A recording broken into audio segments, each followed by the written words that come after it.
ಇದು ಗುಲ್ವಾಡಿ ವೆಂಕಟರಾಯರು ಬರೆದಿರುವ ಕನ್ನಡದ ಮೊಟ್ಟಮೊದಲ ಸ್ವತಂತ್ರ ಸಾಮಾಜಿಕ ಕಾದಂಬರಿ. ಅದಕ್ಕೆ ಕೆಳಗಡೆ ಕಾದಂಬರಿ ಅಂತ ಬರೆದಿದ್ದೀನಿ. ಆಮೇಲೆ ಇಂದಿರಾಬಾಯಿ ಅಂತ ಒಬ್ಬ ಲೇಖಕಿ ಇದ್ದಾರೆ ಅಂತ ತಪ್ಪು ತಿಳ್ಕೊಂಡ್ಬಿಡೋ ಚಾನ್ಸ್ ಇದೆ, ಯಾಕೆ ನಾವೀಗ ಮಾಡ್ತಾಯಿರೋ ಸಿಲೆಬಸ್ ಪ್ರಕಾರ. ಅದಕ್ಕಾಗಿ ಹಾಗೆ ಬರೆದೀನಿ ಅಷ್ಟೇ. ಅದಕ್ಕೊಂಚೂರು ಹಿನ್ನೆಲೆ ಇದೆ. ಗುಲ್ವಾಡಿ ವೆಂಕಟರಾವ್ ಮತ್ತು ಗಳಗನಾಥರು ತುಂಬ ಅನುವಾದ ಮಾಡಿದವರು. ಬಂಗಾಳಿಯ ಕಾದಂಬರಿಗಳನ್ನು ಅವರು ಕನ್ನಡಕ್ಕೆ ಅಪರಿಮಿತವಾಗಿ ಅನುವಾದ ಮಾಡಿದ್ರು. ಗಳಗನಾಥರಂತೂ ಸದ್ಬೋಧ ಚಂದ್ರಿಕೆ ಅನ್ನೋ ಪತ್ರಿಕೆ ನಡೆಸ್ತಿದ್ರು. ಆ ಪತ್ರಿಕೆಯಲ್ಲಿ ಅನುವಾದಿತ ಕಾದಂಬರಿಯ ಒಂದೊಂದೇ ಚಾಪ್ಟರ್ಗಳನ್ನು ಹಾಕೋರು. ಆ ಬಂಗಾಳಿ ಕಾದಂಬರಿಯ ಅನುವಾದವನ್ನು ಓದೋದಕ್ಕಾಗಿಯೇ ಅವರು ಸದ್ಬೋಧ ಚಂದ್ರಿಕೆಯನ್ನು ತುಂಬ ಜನ ಓದ್ತಾಯಿದ್ರು ಅಂತ ಹೇಳಿ ಗಳಗನಾಥರ ಮಗಳು ಮರಿಮಗಳು ಕಾದಂಬರಿಕಾರನ ಕಾದಂಬರಿ ಅಂತ ತಮ್ಮ ಮರಿತಾತನ ಬಗ್ಗೆನೇ ಒಂದು ಕಾದಂಬರಿಯನ್ನು ಬರೆದಿದ್ದಾರೆ. BMC ಪ್ರತಿಷ್ಠಾ ಅಂತ ಪ್ರಶಸ್ತಿ ಬಂದಿದೆ ಅದಕ್ಕೆ. ಹಾಗಾಗಿ ಗುಲ್ವಾಡಿ ವೆಂಕಟರಾವ್ ಮತ್ತು ಗಳಗನಾಥರ ಹೆಸರು ಈ ಅನುವಾದ ಕಾದಂಬರಿಯಲ್ಲಿ ಬಹಳ ಬಂಗಾಳಿಯಿಂದ ಅನುವಾದಿತ ಕಾದಂಬರಿಯ ಕನ್ನಡ ಕಾದಂಬರಿ ಪರಂಪರೆಯಲ್ಲಿ ಬರ್ತಲ್ಲ ಆ ಭಾಗ ಇದೆಯಲ್ಲ, ತುಂಬ ದೊಡ್ಡ ಹೆಸರು. ಈ ಸಂದರ್ಭದಲ್ಲಿ ಕನ್ನಡದಲ್ಲಿ ಸ್ವತಂತ್ರ ಸಾಮಾಜಿಕ ಕಾದಂಬರಿಗಳು ಇರಲಿಲ್ವೇ ಅನ್ನೋ ಪ್ರಶ್ನೆ ಇದೆ. ಅದನ್ನು ನಾನು ನಿನ್ನೆ ವಿಡಿಯೋದಲ್ಲೇ ಎತ್ತಿದ್ದೀನಿ, ಅದಕ್ಕೆ ಆಮೇಲೆ ಹೋಗೋಣ.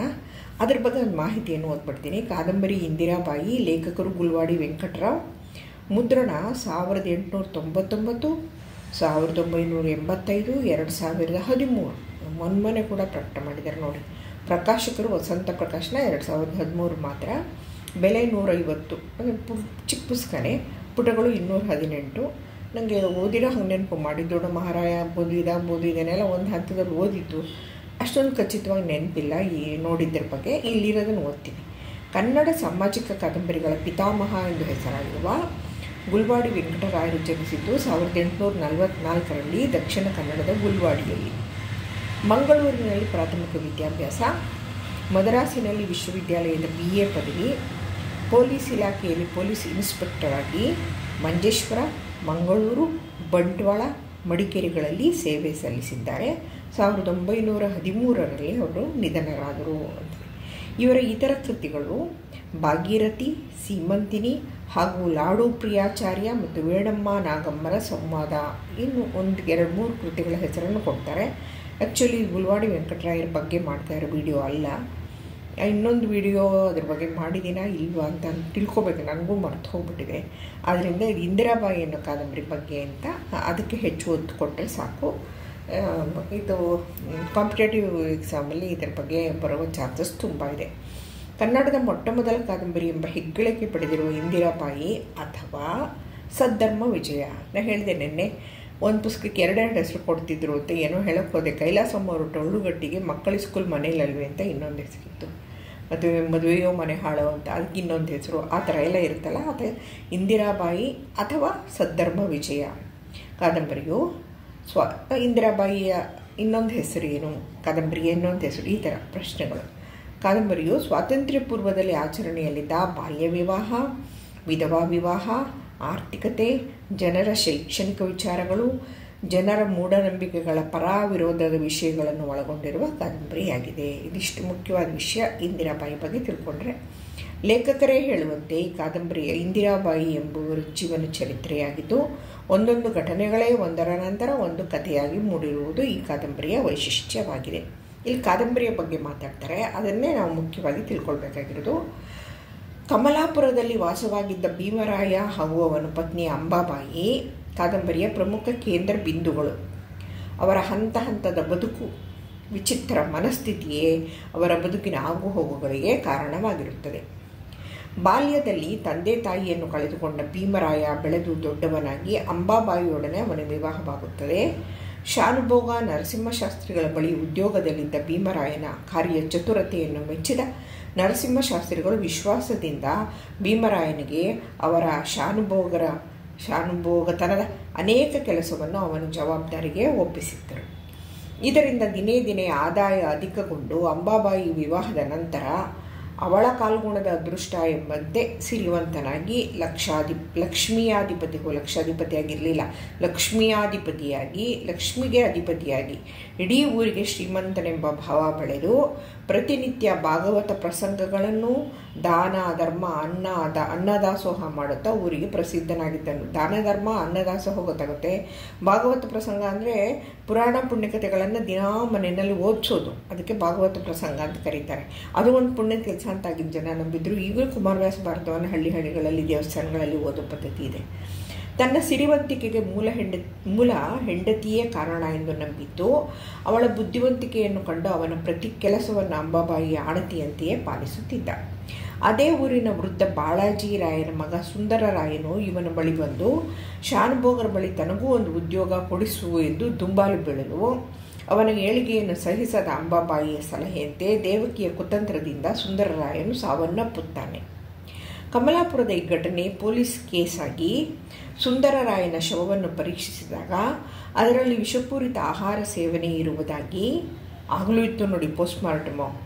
ಅದಕ್ಕಾಗಿ ಭೀಮರಾಯನಿಗೆ ಶಿಕ್ಷೆ ವಿಧಿಸುವಂತಾದರೂ ಅವನ ಹಣದ ಮಹಿಮೆಯಿಂದ ವಕೀಲ ದಾನಪ್ಪಯ್ಯನ ಚಾಣಾಕ್ಷತನದಿಂದ ಬಿಡುಗಡೆ ಹೊಂದಿ, ಇದು ಕೂಡ ಈಗ ಕೋರ್ಟಲ್ಲಿ ನಡೆಯುವಂಥ ಘಟನೆಗಳೇ ಅಲ್ವಾ. ನಮ್ಮ ತುಂಬ ಸಿನಿಮಾಗಳಲ್ಲಿ ನಡೆಯುತ್ತೋ ಇಲ್ಲೋ ಯಾರಿಗೂ ಗೊತ್ತು, ಕೋರ್ಟ್ ಮುಖನೇ ನೋಡಿಲ್ಲ ಸಿನಿಮಾಗಳಲ್ಲಿ. ಏನೂ ನಡೆಯದೇ ಹೋದಂತೆ ಚಾಣಾಕ್ಷತನದಿಂದ ಬಿಡುಗಡೆ ಹೊಂದಿ ಏನೂ ನಡೆಯದೇ ಹೋದಂತೆ ಯುದ್ಧದಲ್ಲಿ ಗೆದ್ದು ಬಂದಂತೆ ಹೆಂಡತಿಯ ಮುಂದೆ ಬೀಗುತ್ತಾ ತನ್ನ ಜೀವನ ಸಾಗಿಸುತ್ತಾನೆ. ಸುಂದರರಾಯನ ಮರಣದಿಂದ ವಿಧವೆಯಾದ ಅವನ ಪತ್ನಿ ಸುಶೀಲ, 7 ವರ್ಷದ ಮಗ ಭಾಸ್ಕರರಾಯನ ಜೀವನ ದುಸ್ತರವಾದರೆ ಕೊಲೆಗೆ ಕಾರಣರಾದ ಅಂಬಾಬಾಯಿ ಭೀಮರಾಯರು ಮಾತ್ರ ಪ್ರತಿನಿತ್ಯ ಭಾಗವತ ದಾಸೋಹ ಪ್ರಸಂಗಗಳನ್ನು ನಡೆಸುತ್ತಾ ವೈಭವ ಜೀವನದಲ್ಲಿ ನಿರತರಾಗುತ್ತಾರೆ. ಬಾಲಕ ಭಾಸ್ಕರರಾಯನ ಪಾಲಿಗೆ ವರವಾಗಿ ಬಂದ ಅಚ್ಯುತರಾಯ ಹಾಗೂ ಜಲಜಾಕ್ಷಿ ದಂಪತಿಗಳು ಸಾಕ್ಷರರು, ಶ್ರೀಮಂತರು, ಸಜ್ಜನರಾಗಿದ್ದು ವಿಶಾಲ ಹೃದಯವಂತರೂ ಆಗಿರುತ್ತಾರೆ. ಅವರೇ ಮುಂದೆ ನಿಂತು ಭಾಸ್ಕರನ ಜೀವನಕ್ಕೆ ಬುನಾದಿ ಹಾಕಿ ಅವನನ್ನು ವಿಲಾಯಿತಿಗೆ ಕಳುಹಿಸಿ ಉನ್ನತ ಶಿಕ್ಷಣವನ್ನು ನೀಡುತ್ತಾರೆ. ಅದಕ್ಕೆ ವಿಧೇಯನಾಗಿ ಭಾಸ್ಕರರಾಯನು ಶ್ರದ್ಧೆಯಿಂದ ಅವರು ತೋರಿದ ಮಾರ್ಗದಲ್ಲಿ ನಡೆಯುತ್ತಾನೆ. ಅದಕ್ಕೆ ಅವನ ತಾಯಿ ಸುಶೀಲೆಯೂ ಸಹಕರಿಸುತ್ತಾಳೆ. ಸುಂದರರಾಯನ ಘಟನೆಗಳೆಲ್ಲ ಮುಗಿದು ಮುಂದೆ ಭೀಮರಾಯನ ಮಕ್ಕಳಿಲ್ಲದ ಕೊರಗು ನಿವಾರಣೆಯಾಗಿ ಅಂಬಾಬಾಯಿ ಹೆಣ್ಣು ಮಗುವಿಗೆ ಜನ್ಮ ನೀಡುತ್ತಾಳೆ. ಏತನ್ಮಧ್ಯೆ ಭೀಮರಾಯ ಇಡೀ ಊರಿಗೆ ಪ್ರಸಿದ್ಧನಾಗಿ ಸಭಾಮಂಡಲದ ಅಧ್ಯಕ್ಷ ಸ್ಥಾನಕ್ಕೆ ಸದ್ಗುಣ ಭೀಮರಾಯನೇ ಶ್ರೇಷ್ಠನೆಂದು ಗುರುಗಳು ಕಮಲಾಪುರದ ಮಂಡಳಿಯ ಸಭಾಮಂಡಲದ ಅಧ್ಯಕ್ಷನನ್ನಾಗಿ ನೇಮಿಸುತ್ತಾರೆ. ಈ ಸ್ಥಾನವನ್ನು ಉಪಯೋಗಿಸಿಕೊಂಡ ಭೀಮರಾಯನ ವೈಭೋಗ ಮತ್ತಷ್ಟು ಹೆಚ್ಚಿ ಅನ್ನಸಂತರ್ಪಣೆ, ದಾನ ಧರ್ಮ, ಭಾಗವತ ಪ್ರಸಂಗಗಳು ಯಥೇಚ್ಛವಾಗಿ ಯಾವುದೇ ಕುಂದು ಕೊರತೆ ಇಲ್ಲದೆ ನಿರಾತಂಕವಾಗಿ ಜರುಗುತ್ತಿರುತ್ತವೆ. ಭೀಮರಾಯನ ಮಗಳು ಇಂದಿರಾಬಾಯಿ ನೋಡಿ, ಇಲ್ಲಿ ಇವಳ ಹೆಸರು ನಾಯಕಿ ಹೀರೋಯಿನ್ನು ಅಂತ. 7-8 ಪ್ರಾಯದಲ್ಲೇ ಪಟ್ಟಣದ ತ್ರಯಂಬಕರಾಯನ ಮಗ ವಿಠ್ಠಲನಿಗೆ ಕೊಟ್ಟು ಬಾಲ್ಯ ವಿವಾಹ ಮಾಡುತ್ತಾರೆ. ಇಂದಿರಾಬಾಯಿ ಪ್ರೌಢಾವಸ್ಥೆಗೆ ಬರುವ ಮುನ್ನವೇ ವಿವಾಹ ಬಂಧನಕ್ಕೆ ಒಳಗಾಗಿ ಏನೂ ಅರಿಯದ ಇಂದಿರಾಬಾಯಿ ವಿವಾಹವಾದ 2 ವರ್ಷಗಳ ನಂತರ ಮೈನೆರೆದು ವಿಠಲನ ಪತ್ನಿಯಾಗಬೇಕೆನ್ನುವಾಗಲೇ ಹಣದ ಮದದಿಂದ ದುಶ್ಚಟಗಳ ದಾಸನಾಗಿದ್ದ ವಿಠಲರಾಯ ವಾಸಿಯಾಗದ ಕಾಯಿಲೆಗೆ ತುತ್ತಾಗಿ ಸಾವನ್ನಪ್ಪುತ್ತಾನೆ. ಇವೆಲ್ಲ ಕಾಮನ್ನು ಹಿಂದಿನ ಆ ಕಾಲದ ಕಾದಂಬರಿಗಳಲ್ಲಿ ಇವೆಲ್ಲ. ಇದು ಇಂದಿರಾಬಾಯಿಗೆ ವಿಧಿ ನೀಡಿದ ಕ್ರೂರವಾದ ಶಿಕ್ಷೆಯಾಗಿದ್ದು, ಬಾಲ್ಯ ಕಳೆದು ಆಗಷ್ಟೇ ಮೈನೆರೆದ ಇಂದಿರಾಬಾಯಿ ವಿವಾಹದ ಸವಿಯನ್ನು ಕಾಣದೆ ವೈಧವ್ಯ ಪ್ರಾಪ್ತಿಯಾಗುತ್ತದೆ. ಕಾರಂತರ ಮುಖಜಿ ಕನಸುಗಳು ಕಥೆಯೂ ಇದೆ ಥರ ಅಲ್ಲದೆ, ಹಾಗೆ ತುಂಬ ಇದೆ ಅಂತ ಹೇಳಿದ್ರೆ ಈ ಥರ ತ್ರಿವೇಣಿಯವರ ಕಾದಂಬರಿಗಳಲ್ಲೂ ಇದೆ. 8-9 ಚಿಕ್ಕ ಬಾಲಕಿಗೆ ತಂದೆ ತಾಯಿ ಸೇರಿದಂತೆ ಊರಿನ ಜನತೆ ಅವಳಿಗೆ ವಿಧವೆ ಪಟ್ಟ ಕಟ್ಟಿ ಕತ್ತಲಲ್ಲಿ ಬದುಕು ಸಾಗಿಸುವಂತೆ ಹೇಳಿ ವಿಧವಾ ಕಟ್ಟುಪಾಡುಗಳನ್ನು ಅನುಸರಿಸುವಂತೆ ಪಟ್ಟು ಹಿಡಿಯುತ್ತಾರೆ. ಅವರ ಕಟ್ಟುಪಾಡುಗಳಿಂದ ನೊಂದು ಕೋಣೆಯಲ್ಲಿ ಬಂದಿಯಾದ ಇಂದಿರೆ ತನ್ನ ಒಬ್ಬ ಆಪ್ತಳಿಂದ ಕೆಲವು ಪುಸ್ತಕ ತರಿಸಿ ಓದುತ್ತಾ ಕಾಲಕ್ಷೇಪ ಮಾಡಲು ಅದನ್ನು ತಿಳಿದ ಅಂಬಾಬಾಯಿ ಮಗಳಿಗೆ ಮತ್ತಷ್ಟು ಶಿಕ್ಷೆ ವಿಧಿಸಿ ಕಾವಲು ಕಾಯುವಂತಾಗಿ ಪುಸ್ತಕ ಓದೋದಕ್ಕೂ ಬಿಡದಲ್ಲೇನೆ ಅವಳನ್ನು ಸರಿದಾರಿಗೆ ತರಲು ಎಲ್ಲ ಯೋಜನೆಗಳನ್ನು ರೂಪಿಸಿ ಕಾರ್ಯರೂಪಕ್ಕೆ ತರುತ್ತಾರೆ. ಆ ಕಾಲದಲ್ಲಿ ಇಂಗ್ರೇಜಿ ಪುಸ್ತಕ ಓದಿದವರು ಹಾಳಾಗುವರು ಎಂದು, ಇಂಗ್ರೇಜಿ ಅಂದರೆ ಇಂಗ್ಲೀಷ್ ಅಂತ, ಅವು ಬರೀ ಪಾದ್ರಿಗಳ ಪುಸ್ತಕ, ಅದು ಕ್ರೈಸ್ತ ಧರ್ಮದ ಪುಸ್ತಕ ಅಂತ. ಆ ಪುಸ್ತಕ ಓದುವುದು ಸಮಾಜಕ್ಕೆ ಘಾತಕ ಎಂಬ ಭಾವ ಈ ಕಾದಂಬರಿಯಲ್ಲಿ ಎದ್ದು ಕಾಣುತ್ತದೆ. ಇದರೊಟ್ಟಿಗೆ ವಿಲಾಯಿತಿಗೆ ಹೋಗುವುದು ಅಂದರೆ ಸಮುದ್ರ ದಾಟುವುದು, ವಿಧವಾ ವಿವಾಹ 2 ಸಮಾಜಘಾತಕ ಕೃತ್ಯ ಎಂದು ಹೀಗೆ ಮಾಡಿದವರಿಗೆ ಶಿಕ್ಷೆ ವಿಧಿಸಲಾಗುತ್ತಿತ್ತು. ಮಗಳು ವಿಧವೆಯಂತೆ ನಡೆಯದ ಧೋರಣೆಯನ್ನು ಕಂಡು ಅವಳನ್ನು ಬದಲಾಗಿಸುವ ನಿಟ್ಟಿನಲ್ಲಿ ಭೀಮರಾಯ ದಂಪತಿಗಳು ಮಂಡಳಿಯವರನ್ನು ಕರೆಸಿ ಅವಳಿಗೆ ಭಾಗವತ ಪುರಾಣಗಳನ್ನು ತಿಳಿಸುವ ಪ್ರಯತ್ನದಲ್ಲಿ ವಿಫಲರಾಗಿ ಇಂದಿರಾಬಾಯಿಯ ಪ್ರಜ್ಞಾವಂತಿಕೆಯಿಂದ ಮಂಡಳಿಯವರಿಂದಲೇ ಸಂಭವಿಸಬೇಕಾಗಿದ್ದ ಆಘಾತದಿಂದ ಪಾರಾಗಿ ತಂದೆ ತಾಯಿಯನ್ನು ತೊರೆದು ಹೋಗುವುದು, ತಂದೆ ತಾಯಿಯನ್ನು ಬಿಟ್ಟು ಹೊಡೋದಿಲ್ಲ, ಆ ಕಾಲದ ಹೆಣ್ಣಿನ ದಿಟ್ಟತನವನ್ನು ತೋರಿಸುತ್ತದೆ. ತಂದೆ ತಾಯಿ ಮಗಳ ಜೀವನದ ಬಗ್ಗೆ ಚಿಂತಿತರಾಗದೆ ಪ್ರತಿನಿತ್ಯ ತಮ್ಮ ಭಾಗವತ ಪ್ರಸಂಗ ಚಟುವಟಿಕೆಗಳಲ್ಲಿ ಕಾರ್ಯೋನ್ಮುಖರಾಗಿದ್ದು, ತಂದೆ ತಾಯಿಯರ ಈ ನಡವಳಿಕೆಯಿಂದ ಬೇಸತ್ತ ಇಂದಿರೆ ಮುಂದಿನ ದಾರಿ ಕಾಣದೆ ಅದೇ ಊರಿನ ಅಚ್ಯುತರಾಯ ಜಲಜಾಕ್ಷಿ ಅಮ್ಮನವರ ನೆರವಿನಲ್ಲಿ ನೆಲೆ ಕಂಡು ಅವಳ ಧೈರ್ಯವನ್ನು ಮೆಚ್ಚಿ ಅವಳಲ್ಲಿದ್ದ ಶಿಕ್ಷಣದ ಆಸಕ್ತಿಯನ್ನು ಕಂಡು ಅವಳನ್ನು ಸಾಕ್ಷರಳನ್ನಾಗಿ ಮಾಡಲು ಅವಳ ಕಷ್ಟಕ್ಕೆ ಬೆನ್ನೆಲುಬಾಗಿ ಪ್ರೋತ್ಸಾಹಿಸುವಂತೆ ಭೀಮರಾಯನಿಗೆ ಬುದ್ಧಿ ಹೇಳಲು ಪ್ರಯತ್ನಿಸಿದರೂ ಮಗಳ ವರ್ತನೆಯಿಂದ ಕೆಂಡಾಮಂಡಲವಾದ ದಂಪತಿಗಳು ಮಗಳನ್ನು ದೂರ ಮಾಡುತ್ತಾರೆ. ಅಚ್ಯುತರಾಯನ ಆಶ್ರಯದಲ್ಲಿ ನೆಲೆ ಕಂಡ ಇಂದಿರೆಯ ಓದಿನ ಹವ್ಯಾಸ ಮುಂದುವರಿದು ಅವರಲ್ಲಿದ್ದ ಅನೇಕ ಉತ್ತಮ ಕೃತಿಗಳ ಓದಿನಿಂದ ಮತ್ತಷ್ಟು ಪ್ರಬುದ್ಧಳಾಗುತ್ತಾಳೆ. ಅವಳ ಈ ಹವ್ಯಾಸವನ್ನು ಪೋಷಿಸಿ ಬೆಳೆಸಿ ಉತ್ತೇಜನ ನೀಡಿ ಅವಳಿಗೆ ಸತಾರಾ ನಗರದ ಆನಂದಿಬಾಯಿ ಸರಸ್ವತಿ ವಿದ್ಯಾಮಂದಿರದಲ್ಲಿ ಶಿಕ್ಷಣ ಕೊಡಿಸುವ ಮೂಲಕ ಇಂದಿರಾಬಾಯಿ ಮೆಟ್ರಿಕ್ಯುಲೇಷನ್ ಪರೀಕ್ಷೆಯಲ್ಲಿ ಪ್ರಥಮ ದರ್ಜೆಯಲ್ಲಿ ಪಾಸಾಗುತ್ತಾಳೆ. ಮಗಳ ಉನ್ನತಿಯನ್ನು ಕಂಡು ಸಂತಸ ಪಡಾದ ಭೀಮರಾಯ ದಂಪತಿಗಳು ತಮ್ಮ ಹಳೆಯ ಚಾಳಿಯಂತೆ ಅಚ್ಯುತರಾಯ ದಂಪತಿಗಳ ವಿರುದ್ಧ ಮಂಡಳಿಗೆ ಪತ್ರ ಬರೆಯುವ ಮೂಲಕ ತಮ್ಮ ನೀಚ ಬುದ್ಧಿಯನ್ನು ಪ್ರದರ್ಶಿಸುತ್ತಾರೆ. ಹಾಗೆಯೇ ವಿಠ್ಠಲನ ಸಾವಿಗೆ ಕಲ್ಯಾಣಿ ಎಂಬ ಯುವತಿ ಕಾರಣ ಎಂದು ನ್ಯಾಯಾಲಯದಲ್ಲಿ ದಾವೆ ಹೂಡಿ ಸೋಲು ಅನುಭವಿಸುವ ದಂಪತಿಗಳಿಗೆ ಅದು ಅವರ ಜೀವನದ ಮೊದಲ ಸೋಲಾಗಿದ್ದು ಮುಂದೆ ಎಚ್ಚರದಿಂದ ನಡೆಯಲು ಯತ್ನಿಸುತ್ತಾರೆ. ಭೀಮರಾಯನು ಮಂಡಳಿಯ ಹಿತಚಿಂತಕನಾಗಿದ್ದು ತನ್ನ ಮಗಳನ್ನು ಕಾಪಾಡಿದ ಅಚ್ಯುತರಾಯನ ವಿರುದ್ಧ ಸುಂದರರಾಯನ ಮಗನ ವಿಲಾಯಿತಿ ಹೋಗಿದ್ದು, ಮಗಳು ಶಿಕ್ಷಣ ಪಡೆದಿದ್ದು, ಸಮಾಜಘಾತಕ ಎಂದು ಅವರೆಲ್ಲರಿಗೂ ಸಹಕರಿಸಿದ ವ್ಯಕ್ತಿಗಳಿಗೂ ಶಿಕ್ಷೆ ನೀಡಬೇಕೆಂದು ಮಠಕ್ಕೆ ಬರೆದ ಪತ್ರಕ್ಕೆ ಎಂದಿನಂತೆ ಮನ್ನಣೆ ದೊರೆಯದೆ ರಾಮಾಯಣ ಮಹಾಭಾರತ ಪುರಾಣಗಳಲ್ಲಿ ಈ ವಿಷಯಗಳು ಪ್ರಸ್ತಾಪವಾಗಿರುವುದನ್ನು ತಿಳಿಸಿದ ಗುರುಗಳು ಹಾಗೂ ಸಭಾಮಂಡಳಿ ಹಾಗೆಯೇ ಭೀಮರಾಯನ ಕೀಳು ಕಾರ್ಯದ ಬಗ್ಗೆ ಸುದ್ದಿ ಹರಡಿ ಅವನನ್ನು ಆಸ್ಥಾನದಿಂದ ಕೆಳಗಿಳಿಸಬೇಕೆಂದು ನಿರ್ಧಾರವಾಗುತ್ತದೆ. ಆ ಕಾಲದಲ್ಲಿ ಮಕ್ಕಳಿಲ್ಲದ ಕೊರಗಿನಲ್ಲೇ ಪರರ ಮಕ್ಕಳ ಬುದ್ಧಿವಂತಿಕೆಯನ್ನು ಕಂಡು ಪ್ರೋತ್ಸಾಹಿಸಿ ಸಂಕಷ್ಟದಲ್ಲಿರುವ ಆ ಮಕ್ಕಳನ್ನೇ ತಮ್ಮ ಮಕ್ಕಳೆಂದು ತಿಳಿದು ಅಚ್ಯುತರಾಯ ಜಲಜಾಕ್ಷಿ ಆ ಕಾಲದ ಕಟ್ಟುಪಾಡುಗಳನ್ನು ಅರಿತು ಸಮಾಜದ ಒಳಿತನ್ನು ಬಯಸಿದ ಅವರ ಹೃದಯ ವೈಶಾಲ್ಯತೆ. ಹಾಗೆಯೇ ವಿಲಾಯಿತಿಯಿಂದ ಬಂದ ಸುಂದರರಾಯನ ಮಗ ಭಾಸ್ಕರರಾಯನು ಅದೇ ಊರಿನ ಕಮಿಷನರ್ ಆಗುವುದು, ಸಾಕ್ಷರಸ್ಥನಾದ ಅವನು ಬಾಲ್ಯ ವಿವಾಹವನ್ನು ವಿರೋಧಿಸಿ ಹಾಗೂ ವಿಧವಾ ವಿವಾಹಕ್ಕೆ ನಾಂದಿ ಹಾಡುವ ಮೂಲಕ ಇಂದಿರೆಯನ್ನು ವಿವಾಹವಾಗಿದೆ. ಈ ಕಥೆಯ ಬಹಳ ಮುಖ್ಯವಾದ ವಿಷಯ ವಿಧವಾ ವಿವಾಹದ ಬಗ್ಗೆ. ಅವಳಿಗೆ ಹೊಸ ಜೀವನ ನೀಡುವನು. ಇದಕ್ಕೆಲ್ಲ ಬಂಗಾಳಿ ಕಾದಂಬರಿಗಳ ಪ್ರಭಾವ ತುಂಬ ಇತ್ತು ಇದರ ಬರೆಯೋದಕ್ಕೆ. ವಿದ್ಯಾವಂತ ದಂಪತಿಗಳಾಗಿ ಮುಂದುವರೆದವರೆಂಬ ಹೆಗ್ಗಳಿಕೆ ಇವರ ಪಾಲಾದರೆ ಅವರನ್ನು ಪ್ರೋತ್ಸಾಹಿಸಿದ ಅಚ್ಯುತರಾಯನ ವಿಶಾಲ ಹೃದಯವಂತಿಕೆಯನ್ನು ಸಮಾಜದ ಹಿತಚಿಂತಕರು ಕೊಂಡಾಡಿದರೆ ಕೆಲವು ಅಹಿತಕರ ವರ್ಗವು ಇವರ ವಿರುದ್ಧ ಮಾತನಾಡುವಂತಾಗುತ್ತದೆ.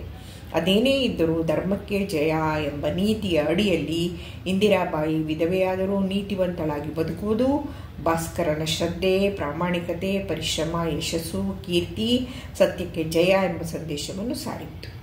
ತಂದೆಯ ಮರಣದಿಂದ ಅನ್ಯಾಯಕ್ಕೆ ಒಳಗಾದವನಿಗೆ ಇಂದು ಸತ್ಯಕ್ಕೆ ಜಯ ದೊರೆತಿದ್ದು, ಅಚ್ಯುತರಾಯನ ಹೃದಯ ವಿಶಾಲತೆ ಗೆದ್ದಿದ್ದು, ಕುಲ ಎಂದು ಬಡಿದಾಡುವ ಬಾಯಿಗಳು ಬೀಗ ಹಾಕಿಕೊಳ್ಳುವಂತಾಗಿ ಇಂದಿರೆಯ ಸದ್ಧರ್ಮ, ಭಾಸ್ಕರನ ವಿಜಯ ಎರಡೂ ಒಂದುಗೂಡಿ ಸಮಾಜಕ್ಕೆ ಒಳ್ಳೆಯ ಸಂದೇಶವನ್ನು ಸಾರುವ ಈ ಕಾದಂಬರಿಯು ರಚಿತವಾದ ಕಾಲಘಟ್ಟದಲ್ಲೇ ಸಾಕ್ಷರತೆ, ವಿದೇಶಿ ವ್ಯಾಸಂಗ, ಬಾಲ್ಯ ವಿವಾಹ, ವಿಧವಾ ಪುನರ್ವಿವಾಹ ಮುಂತಾದ ಮಹತ್ವದ ವಿಷಯವನ್ನು ಕಾದಂಬರಿಯು ಒಳಗೊಂಡಿರುವುದು ವಿಶೇಷವಾಗಿದೆ ಅಂತ ಹೇಳಿ ಇದನ್ನು ಲಕ್ಷ್ಮೀ ಶರ್ಮಾ ಅನ್ನುವರು ಬರೆದಿರುವ ವಿಮರ್ಶೆ ಮಾತುಗಳಿಂದ ನಾನು ಎತ್ಕೊಂಡಿದ್ದೀನಿ. ಅವರು ಈ ಕಾದಂಬರಿಯ ಫೋಟೋ ಕೂಡ ಕೊಟ್ಟಿದ್ದಾರೆ. ಆ್ಯಕ್ಚುಲಿ ನಮಗೆ ನೋಡಲಿಕ್ಕೆ ಸಿಗೋದಿಲ್ಲ ಇವೆಲ್ಲ ಇಲ್ಲಿ. ಒಂದು ಕಾದಂಬರಿಯ ಬಹುಶಃ ಲೇಟೆಸ್ಟ್ ಎಡಿಷನ್ ಅಂತ ನಾನು ಅನ್ಕೊಳ್ತೀನಿ. ಇಲ್ಲ, 1899 ಅಂತ ಮೊದಲನೇ ಇದನ್ನೇ ಕೊಟ್ಟಿದ್ದಾರೆ. ಹೀಗಾಗಿ ಕನ್ನಡದ ಮೊದಲ ಸ್ವತಂತ್ರ ಸಾಮಾಜಿಕ ಕಾದಂಬರಿ ಯಾವುದು ಅಂತ ಒಂದು ಪ್ರಶ್ನೆ ಮಾಡಿದ್ರು ಮಹಾರಾಯ. ಮೊದಲನೇದಲ್ಲ, ಅದು ಆಮೇಲೆ ನಂತರದ್ದು. ಅಲ್ಲೂ ಇದೇ ಥರ ಸಮಾಜ ಸುಧಾರಣೆ. ಇಲ್ಲೊಂದು ಪ್ರಶ್ನೆ ಬಂತು ನನಗೆ, ಏನು ಅಂತಂದರೆ, ನೆನ್ನೆ ಶ್ರೀನಿವಾಸ್ ಹಾವನೂರು ಅವರ ಅರುಣೋದಯದ ಬಗ್ಗೆ ನೆನ್ನೆನೋ ಮೊನ್ನೆನೋ ಒಂದು ವೀಡಿಯೋದಲ್ಲಿ ಮಾತಾಡ್ತಾ ಇದ್ದೆ. ಆಗ ಅವರು ಇದಕ್ಕಿಂತ ಮುಂಚೆನೇ, ಇದು ನವೋದಯದ್ದು, ಇದಕ್ಕಿಂತ ಮುಂಚೆನೇ ನಾವೆಲ್ಲುಗಳು ಹೇರಳವಾಗಿ ರಚಿತವಾಗುತ್ತಿದ್ದವು ಅಂತ ಹೇಳಿ ಬರೀತಾರೆ. ಹಾಗಾದರೆ ಇಂದಿರಾಬಾಯಿನ ಸ್ವತಂತ್ರ ಸಾಮಾಜಿಕ ಅಂತ ಹೇಗೆ ಕರೆಯೋದು ಅಂತ ಒಂದು ಪ್ರಶ್ನೆ ನಾನೇ ಇಟ್ಕೊಂಡು ನಾನೇ ಉತ್ತರ ಹುಡ್ಕೊಂಡೆ. ಏನಂದರೆ, ಹೀಗೆ ಒಂದು ಬೃಹತ್ ಗಾತ್ರ, 150 ಪುಟನೇ ಬೃಹತ್ ಗಾತ್ರ ಆ ಕಾಲಕ್ಕೆ. ಗಾತ್ರದಲ್ಲಿ ಮತ್ತು ಗಾಂಭೀರ್ಯದಲ್ಲಿ ಮತ್ತು ತೂಕದಲ್ಲಿ ಮಹತ್ವದ ಕೃತಿ ಅಂತ ಪರಿಗಣಿತವಾಗುವ ಕಾದಂಬರಿ. ಅದಕ್ಕೆ ಮುಂಚೆ ರಚಿತವಾಗ್ತಿದ್ದವು ಬಹುಶಃ ಚಿಕ್ಕವು ಮತ್ತು ಮೇನ್ ಸ್ಟ್ರೀಮ್ಗೆ, ಮುಖ್ಯವಾಹಿನಿಗೆ ಬರಲಾಗದ ಬರೀ ಕತೆ ರೂಪದಲ್ಲಿ ಇರ್ತಿದ್ದಂಥವು. ಅವನ್ನ ನಾವೆಲ್ಲ ಅಂತ ಕರೆದಿರಬಹುದು ಅವರು ಅಂತ ಕಾಣಿಸುತ್ತೆ. ಶ್ರೀನಿವಾಸ್ ಹಾವನೂರು ಅವರ ಅರುಣೋದಯ, ಹೊಸ ಕನ್ನಡ ಸಾಹಿತ್ಯದ ಅರುಣೋದಯ ಇನ್ನೊಂದು ಸಲ ಓದಿದ್ರೆ ಆ ಥರದೊಂದು ವಾಕ್ಯ ಇದೆ ಅಷ್ಟೇ, ನಾನೇ ಬರೆದಿರೋ ಸಾಹಿತ್ಯ ಚರಿತ್ರೆಯಲ್ಲಿ. ಈ ಕಾರಣದಿಂದಾಗಿಯೂ MS ಪುಟ್ಟಣ್ಣ ಅವರ ಮಾಡಿದೂರ್ಣ ಮಹಾರಾಯ, ಇವರ ಇಂದಿರಾಬಾಯಿ, ಆಮೇಲೆ ಇನ್ನು ಕೆಲವು ವಾಗ್ದೇವಿ, ಇದೆಲ್ಲವನ್ನು ನಾನು ಅರುಣೋದಯ ಅನ್ನುವ ನನ್ನ ವಿಡಿಯೋದಲ್ಲಿ ಪ್ರಸ್ತಾಪ ಮಾಡಿದ್ದೀನಿ. ಅಲ್ಲೂ ಈ ಕಾದಂಬರಿಯ ಬಗ್ಗೆ ಪ್ರಸ್ತಾಪ ಇದೆ. ಸದ್ಧರ್ಮ ವಿಜಯ ಅಂತಲೂ ಕರಿಬೋದು. ಇವೆಲ್ಲ ಏನಿತ್ತಂತಂದರೆ, ಆನಾಗ್ರೂ ಒಂದು ಪರಂಪರೆಯನ್ನು ಹಾಕಿಕೊಡುವವರೆಗೂ ಇದೇ ರೀತಿಯಲ್ಲಿ ಸಮಾಜ ಸುಧಾರಣೆಯ ಹಾದಿಯಲ್ಲಿಯೇ ಎಲ್ಲ ಕಾದಂಬರಿಗಳು ರಚಿತವಾಗ್ತಿದ್ವು. ಅದರಲ್ಲಿ ಇದನ್ನು ಕನ್ನಡದ ಮೊಟ್ಟ ಮೊದಲ ಸ್ವತಂತ್ರ ಸಾಮಾಜಿಕ ಕಾದಂಬರಿ ಅಂತ ಪರಿಗಣಿಸ್ತೇನೆ. ಗುಲ್ವಾಡಿ ವೆಂಕಟರಾಯರು ಬರೆದಿದ್ದು. ನಮಸ್ಕಾರ.